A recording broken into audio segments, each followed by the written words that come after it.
I step into the grand ballroom of the Evergreen Resort and immediately wish I hadn't come. Chandeliers drip crystal light across marble floors, and wealth whispers through the room in hushed tones of respect.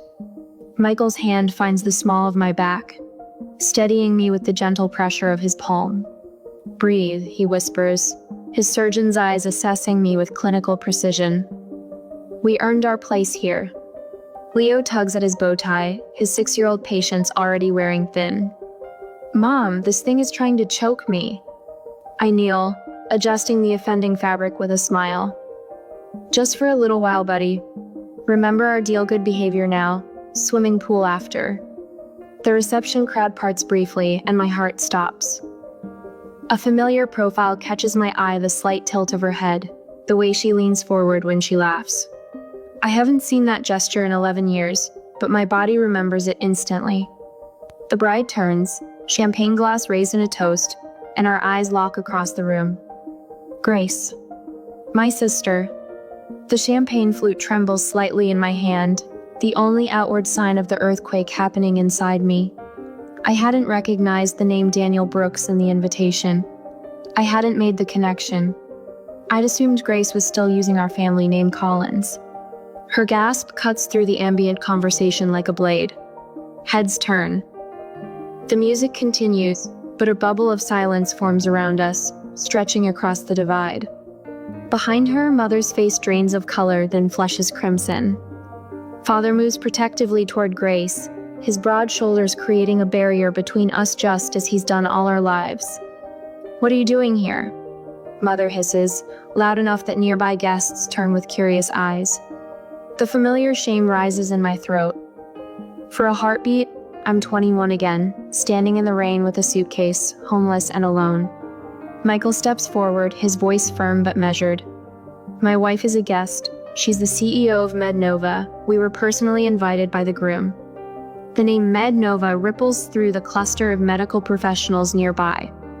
I hear whispers, see recognition dawn in their eyes. "CEO?" A woman in a burgundy dress turns to her companion. "That's Amber Collins?" The rain soaks through my thin jacket as Father's words echo in my memory.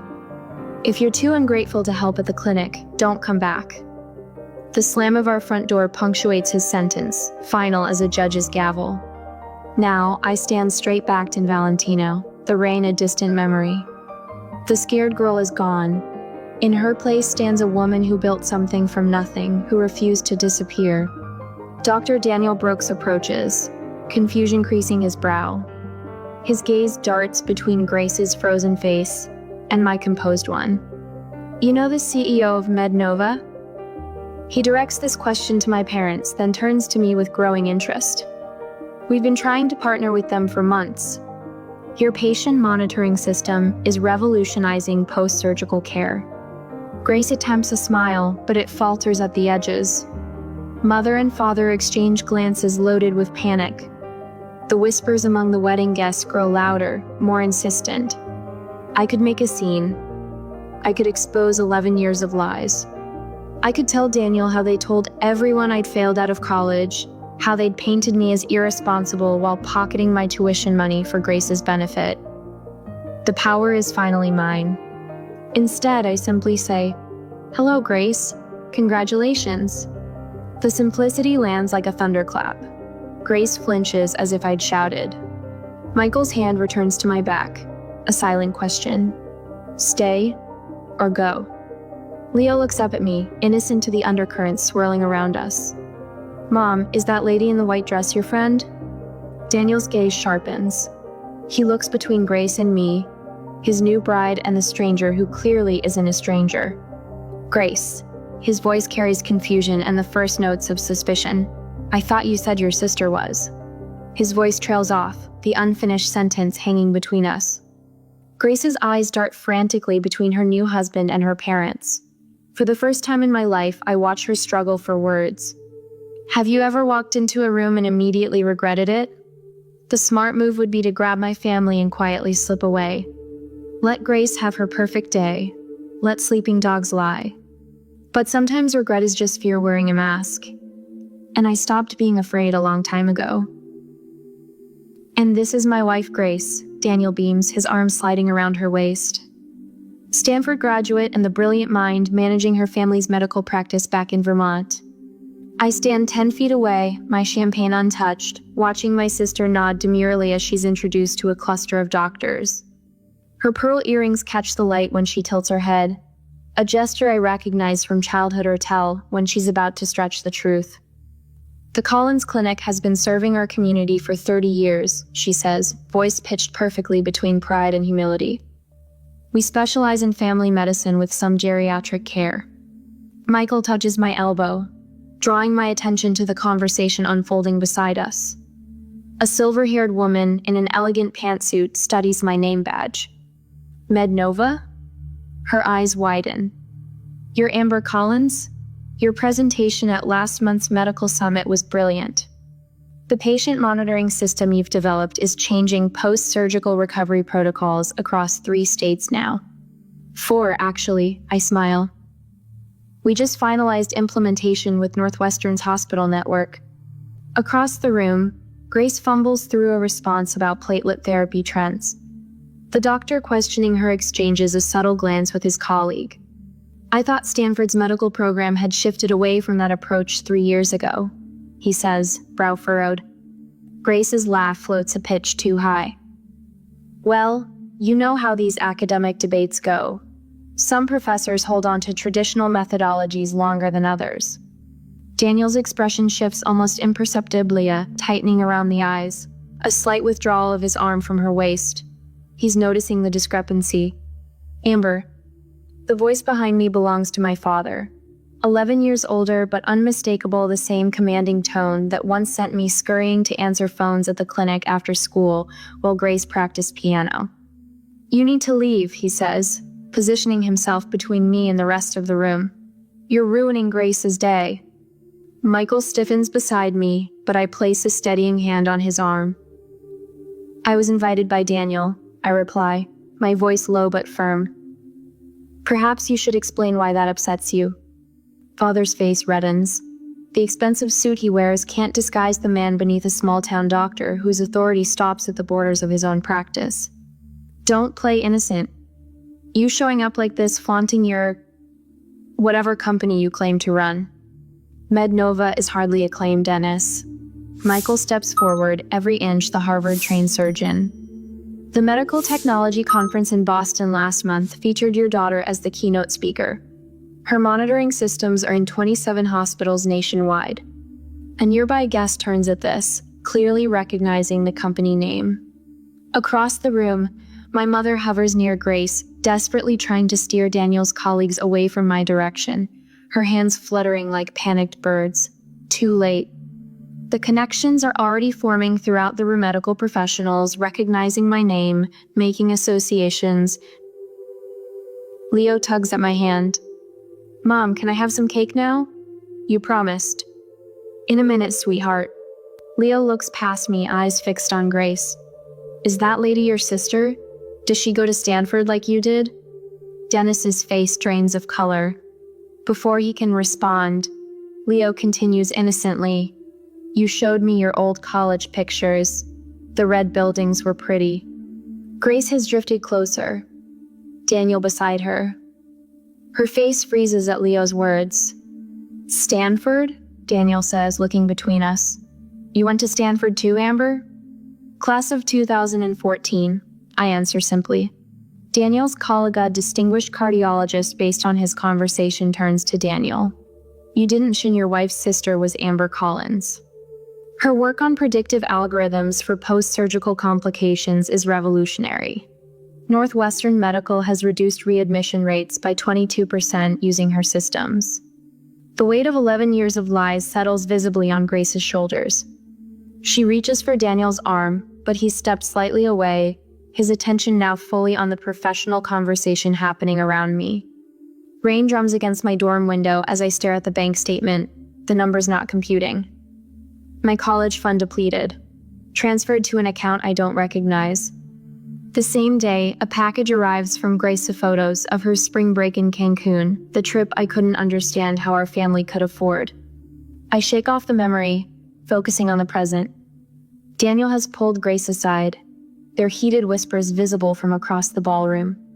His face reflects growing confusion, then disbelief, then something harder as she clutches at his sleeve. "You told me you graduated from Stanford," he says, voice rising just enough to carry. "I went there. I've never heard your name mentioned by any of the faculty." Grace's response comes frantically. "It was mostly remote learning, a special program they had for. Stanford Medicine doesn't offer remote degrees." Daniel's voice has gone cold. Never has. Color drains from Grace's face as she realizes her carefully constructed life is beginning to collapse. Her eyes dart around the room, landing on mine with desperation. Daniel steps back from her, straightens his tie, and turns. With deliberate steps, he walks across the ballroom away from Grace, directly toward me. Behind him, Grace's pleading eyes follow, a drowning woman watching her last lifeline walk away. Daniel guides me away from the crowd with a gentle hand on my elbow. His fingers tremble slightly against my skin, the only indication that the poised doctor is rattled. "Let's find somewhere quieter," he says, his voice steady, but his eyes darting back to where Grace stands with my parents, their heads bent together in urgent conversation.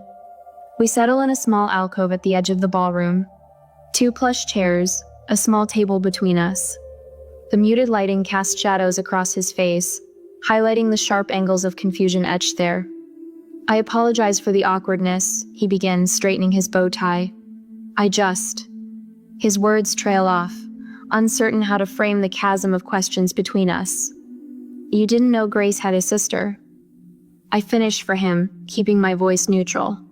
Daniel's eyes widen. "She mentioned a sister once, but said you dropped out of college after a semester, that you couldn't handle the pressure and disappeared."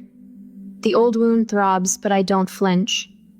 Years of boardroom negotiations have taught me to keep my face composed even when bleeding internally. "I graduated summa cum laude," I say simply, "while working 3 jobs. 3 jobs? His brow furrows. Mornings at a coffee shop, evenings at the hospital reception desk, weekends at a call center. The memories flood back the bone. Deep exhaustion, falling asleep over textbooks, the relentless push forward. I put myself through school part-time, no family support. Each word lands like a stone between us, ripples spreading outward. Daniel's expression shifts from confusion to calculation, the surgeon's analytical mind reassessing everything he thought he knew. "Stanford?" he asks, naming his alma mater. I shake my head. "Community college first, then State University. I couldn't afford Stanford after I discovered my college fund had been..." I pause, choosing my words carefully. "Reallocated. To Grace's education," he concludes, the pieces clicking into place.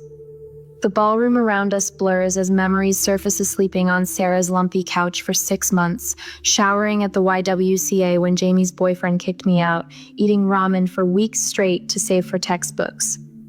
The humiliation of asking professors for extensions because I couldn't stay awake after triple shifts. The hospital where I worked reception, I continue. That's where I met Michael.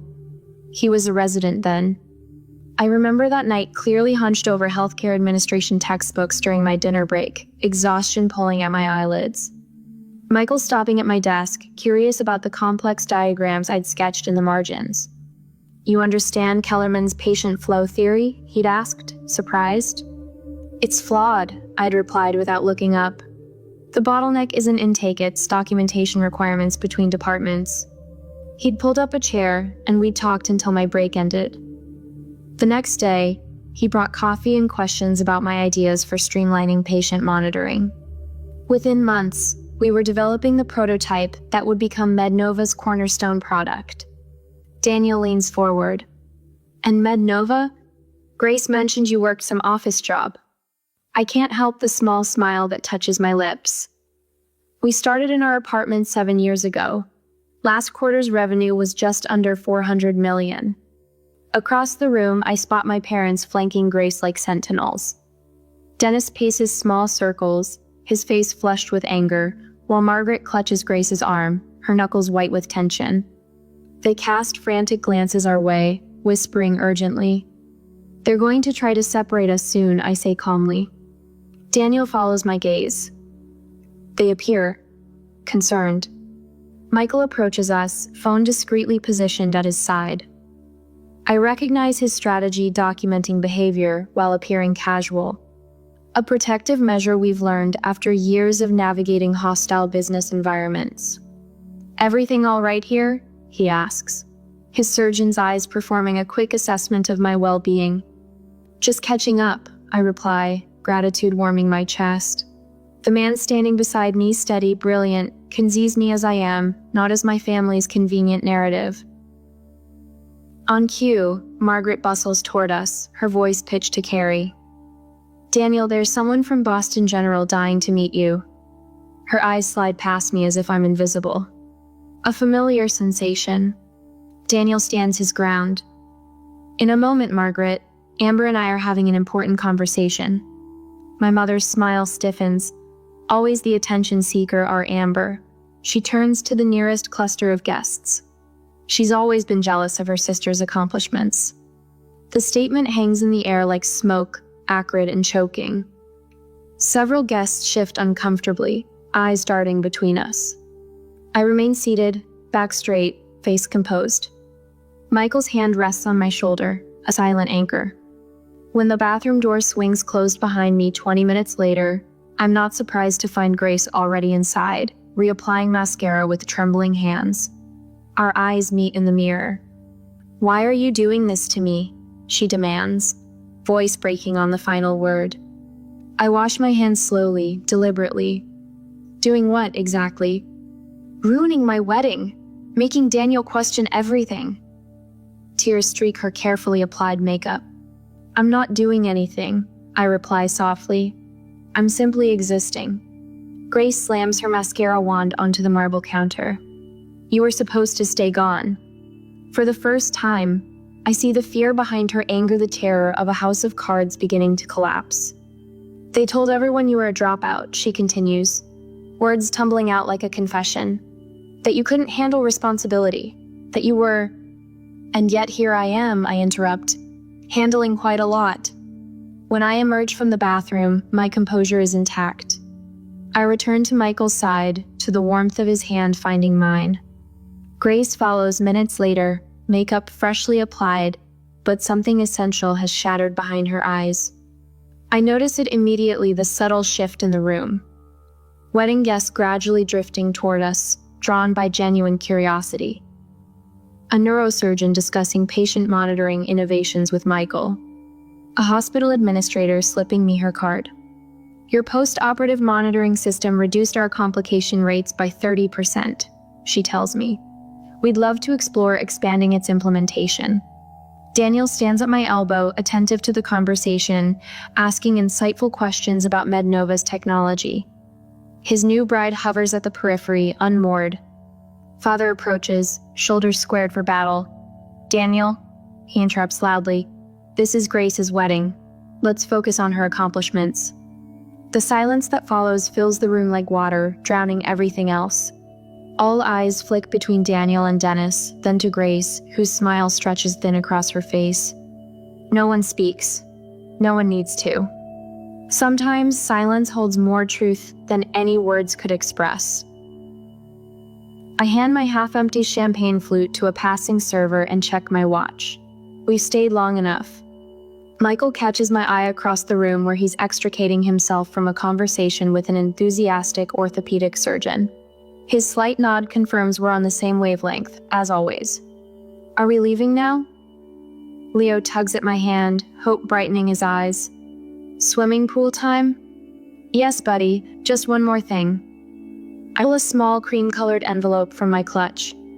Inside rests a certificate for MedNova stock, not life-changing money, but enough to make a statement. This is who I am now, not the desperate girl they threw away. Michael joins us, his hand finding the small of my back. "Ready?" "Almost." I scan the room for Daniel. The poor man deserves some courtesy on his wedding day, even if his in-laws don't. We find him near the bar, watching Grace with an expression I recognize too well, the first hints of doubt creeping into what should be certainty. My sister works the room with practiced charm, but now I notice how she flinches slightly when medical terms enter the conversation, how quickly she redirects. We're heading out, I tell Daniel, offering the envelope. Congratulations again. He takes it with genuine warmth. Thank you for coming, especially considering. His eyes drift toward my parents, who hover nearby like vultures circling wounded prey. I appreciate the invitation. I mean it. Closing this chapter matters more than I realized. Daniel leans closer, voice dropping. I'd like to visit Mednova sometime. Professionally. Our eyes meet, understanding passing between us without words. He knows. Maybe not everything, but my assistant will set it up. I offer my business card, aware of Grace watching us, her smile cracking at the edges like old porcelain. Mother glides toward us, social armor firmly in place. Amber was always so driven, she tells a nearby guest with calculated lightness. Of course, she had advantages we couldn't provide Grace. The blatant reversal of truth would have wounded me once. Now it's almost comical. What advantages were those, Mrs. Collins? Michael asks innocently. The 3 jobs while putting herself through night school, or sleeping on friends' couches after you took her tuition money? Mother's face hardens, but a cluster of Daniel's colleagues has drifted within earshot. She retreats a step, recalculating. Leo looks up at me, confusion clouding his face. Aren't those people your family, Mom? The question silences everyone within hearing distance. Simple, direct, unintentionally devastating. I kneel to his level. They're relatives, buddy. Family is different. Father chooses this moment to approach, puffing up his chest like he did when I was young and easily intimidated. You can't just waltz back into our lives and... I'm not interested in walking back into anything. My voice cuts through his bluster with quiet finality. I'm not here to expose you or reconcile with you. I built my own life, which is exactly what you forced me to do when you showed me the door. The image flashes unbidden. Rain soaking through my jacket, the weight of my suitcase, the terrifying freedom of having nothing left to lose. Behind me, Leo fidgets with his bow tie again. Michael rests his hand on our son's shoulder, steadying him the way he steadied me all those years ago when I thought I'd drown. Thank you, I tell my parents, causing them to blink in confusion. Thank you for not giving me a chance. You made me build my own. Mother's face contorts between rage and social preservation. For once, she finds no words. I take Leo's hand. Michael falls into step beside us as we make our exit unhurried, dignified, complete. No dramatic declarations, no tearful scenes, just the quiet power of walking away whole. Whispers follow us like gentle rain, but unlike that night 11 years ago, they don't touch me. I've built an umbrella of accomplishment that shields me from their storms. In the lobby, Leo breaks free and spins with childish delight. Pool time. 10 minutes to change, and I'll meet you there, Michael tells him, tousling his hair. As we cross toward the elevators, I catch our reflection in the polished marble Walla family of 3, solid and connected. Behind us, through the ballroom doors, I glimpse Daniel watching our departure, then turning back to his new bride with new questions in his eyes. Some weddings mark beginnings. This one marks an ending, the final release of expectations I never needed to fulfill, approval I no longer seek, and pain I refuse to carry forward. Leo punches the elevator button with enthusiastic determination. Up we go. Yes, up we go indeed. Sunlight angles through the floor-to-ceiling windows of my office, casting long shadows across the polished concrete floors. 1 month has passed since Grace's wedding, but the memory still lurks in corners of my mind like a half-forgotten dream. I scan the partnership proposal from Boston Memorial, a contract worth 8 figures sprawled across my desk. Mednova's patient monitoring system reduced post-surgical complications by 37% in their trial run. Numbers don't lie. Numbers don't play favorites. My assistant Meredith's voice crackles through the intercom. Dr. Daniel Brooks is here to see you. My pen stills against paper. I hadn't spoken to my sister's husband since that night. Sent him in. Daniel enters like a man carrying invisible weight. His shoulders curl forward, suit jacket wrinkled at the elbows. Dark circles shadow his eyes. Thank you for seeing me without an appointment. He stands awkwardly until I gesture toward the chair opposite my desk. Coffee? I offer. He shakes his head. I can't stay long. I wait. Experience has taught me the power of silence. I've consulted with a lawyer about annulment possibilities. The words tumble out like stones. Everything Grace told me was fabricated. She never attended Stanford. She never managed your parents' clinic. She's the receptionist. I absorbed this without surprise. The lies were always there, waiting for someone to notice. I'm sorry to hear that, I say, and mean it. Your parents made her the face of their practice while they... His voice trails off as he runs a hand through disheveled hair. The billing practices at their clinic, they've been charging Medicare for procedures never performed, using outdated codes deliberately. Grace helped them do it. The revelation lands like a slap, not because it's shocking, but because it confirms suspicions I buried years ago. I didn't mean to drag you back into this, Daniel continues. But when I started investigating Grace's background, I found patterns, discrepancies. Your name kept appearing in old clinic records, then vanishing completely 11 years ago. The skyline beyond my window shimmers in summer heat. I built this view from nothing, while they built their lives on fabrications. They used my college fund for Grace, I say simply. When I confronted them, they told me I wasn't Stanford material anyway. Daniel winces. The irony is, I never wanted to be a doctor. I wanted to improve medical systems, make them more efficient, more accurate. You've done that, Daniel says, glancing around my office. MedNova is transforming post-surgical care across the country. A silence stretches between us, comfortable in its honesty. The clinic is being investigated, he finally says. I submitted anonymous information to the proper authorities after discovering the extent of the fraud. They've been doing this for nearly 15 years. 15 years. Beginning right around the time I left for college. My phone buzzes with a text from Michael. Picking up Leo early, zoo day. Join us? A warmth spreads through my chest. This is my real family now. What will you do? I ask Daniel. He straightens his shoulders. File for annulment, cooperate with investigators, start over. He hesitates.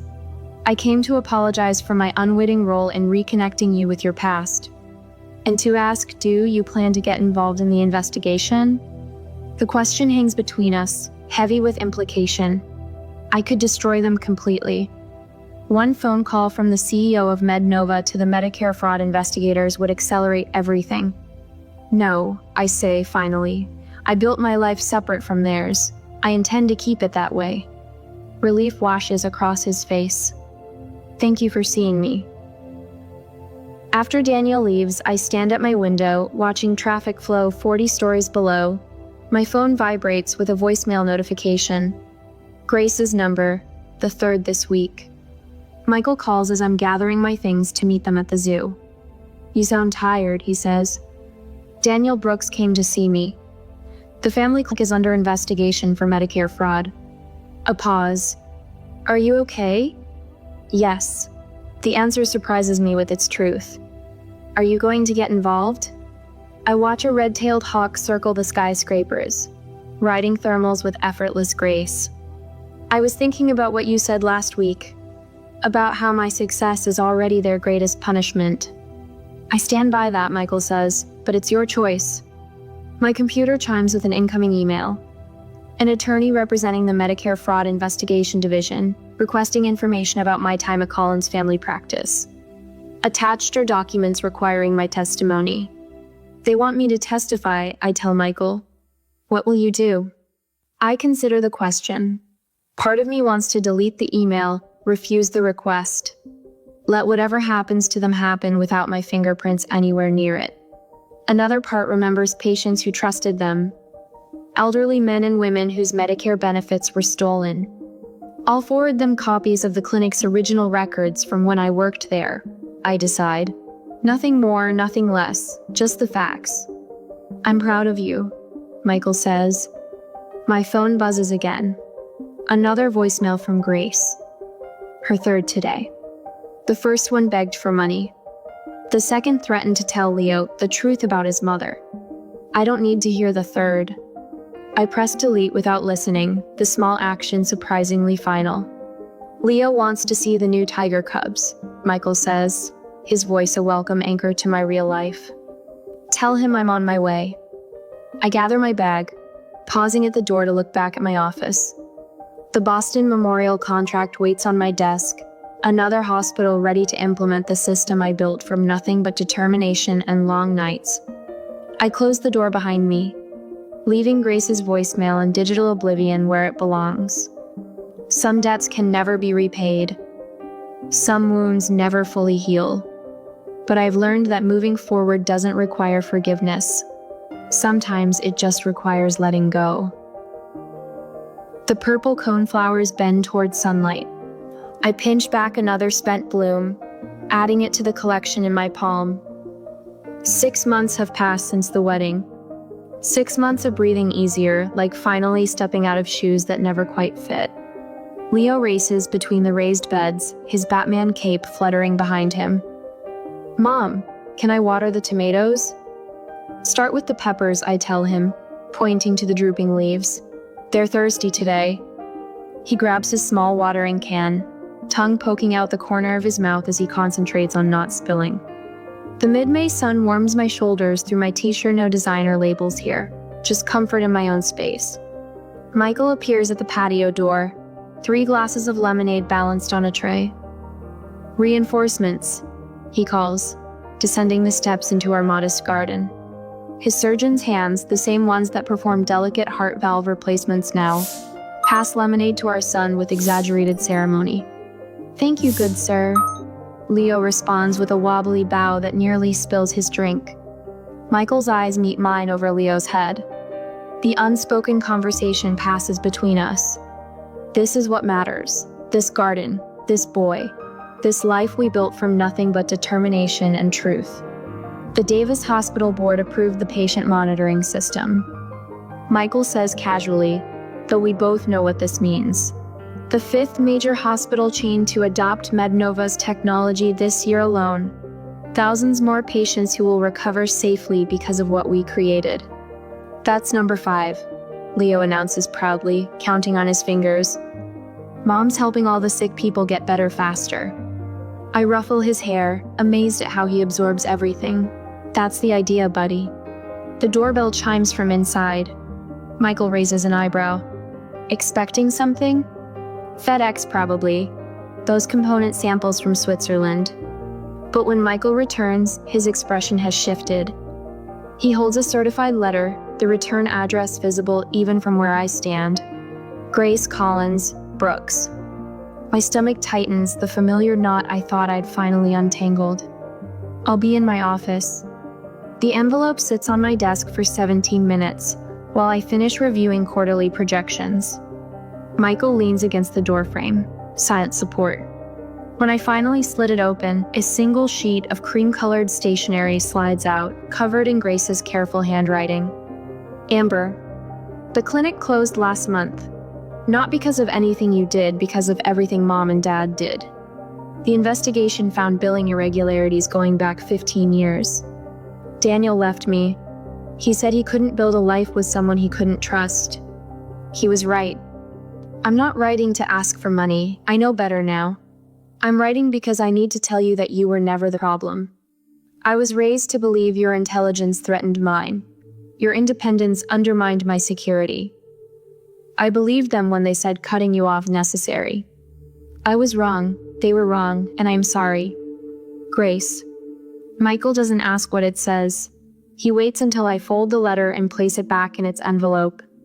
What will you do, he asks. Nothing dramatic, I answer, turning to my computer. I open a document, type for several minutes, then print a single page. I slide it into a MedNova envelope with the letter I've written. 2 weeks later, I stand at the edge of the American Medical Technology Conference in Chicago, watching my team demonstrate our latest innovations to a crowd of healthcare professionals. The red Nova booth draws attention, our reputation preceding us now.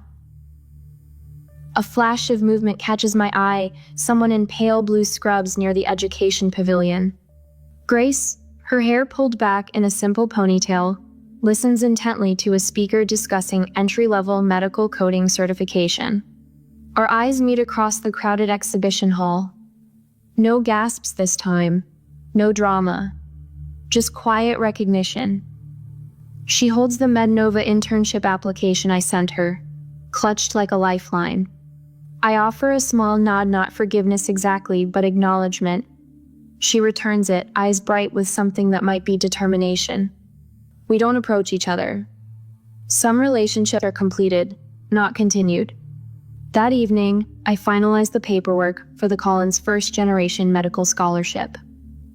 Not named for my parents, but reclaiming my birth name for something better.